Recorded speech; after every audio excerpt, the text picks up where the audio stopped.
is the drawing portion of your dog balloon from Jeff Koons. Okay, I love how his Koons rhymes with balloons. I don't know. So if I ever see a dog balloon thing, you know that Jeff Koons makes this sculpture. So what I'm going to be doing is I'm actually going to be taking this, but you can freehand it. So if you feel comfortable with freehanding it, you can totally do that. But I'm going to show you a trick on how you can trace something onto something else. So if you get it out and then you can flip it over, and then you're going to take, I'm using oil pastels today. I'm going to take my oil pastel and I'm gonna kind of like color everywhere I know the dog body is. It's kind of hard to see where the dog body is, so I'm just gonna kind of try my best. I can lift it up a little bit and kind of see where the lines were, but you gotta make sure that you go very close together. Don't leave any gaps. If you leave any gaps, when you trace the front part, it's not gonna show up, okay? So you've got to make sure you hit all of those lines.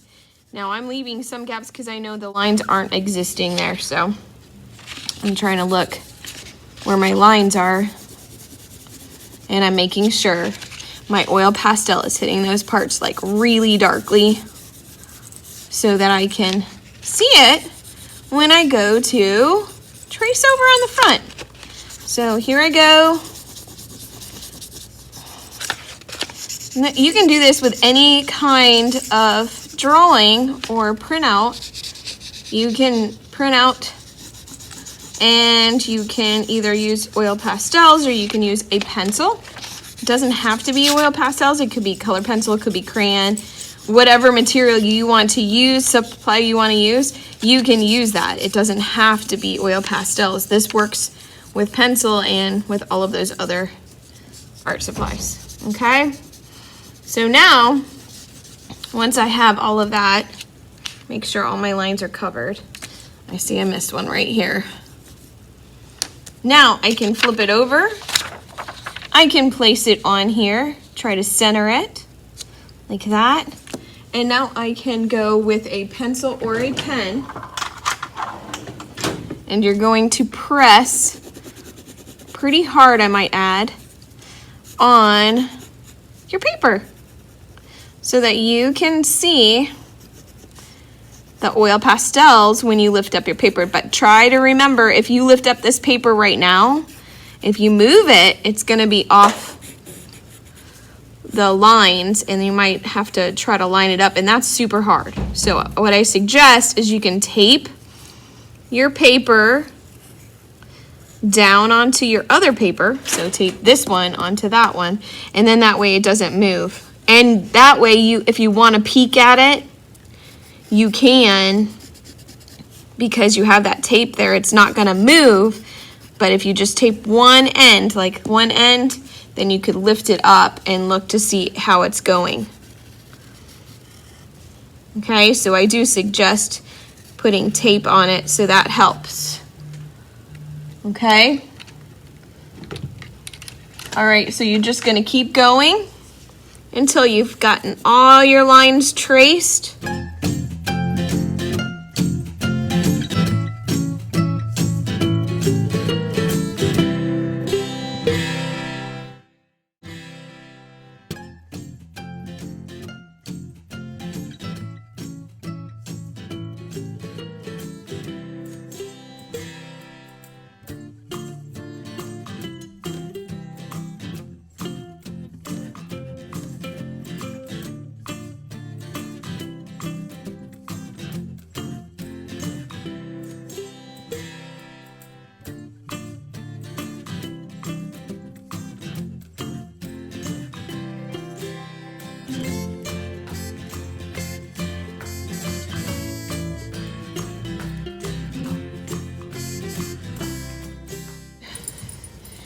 Okay, so I'm going to color all of my puppy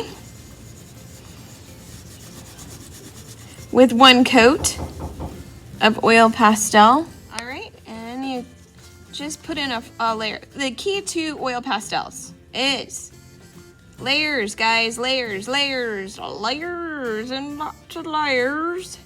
However, if you do layers too heavy, like you push too hard and you make it really dark the first time round, then what happens is you can't blend very well. So you gotta do light layers, light layers. That means light pressure, okay? So I'm gonna go trace around my white first because I don't want the white to be shining out there like that. I am going to add white in to add some like reflection of the light. I love putting in reflections and shading because it just makes it more realistic. It looks super cool. So here we go.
Adding in a little bit of yellow to kind of mix and brighten.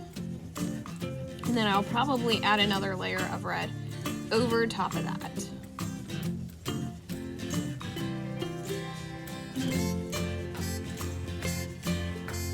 Just kind of gives it another layer, guys.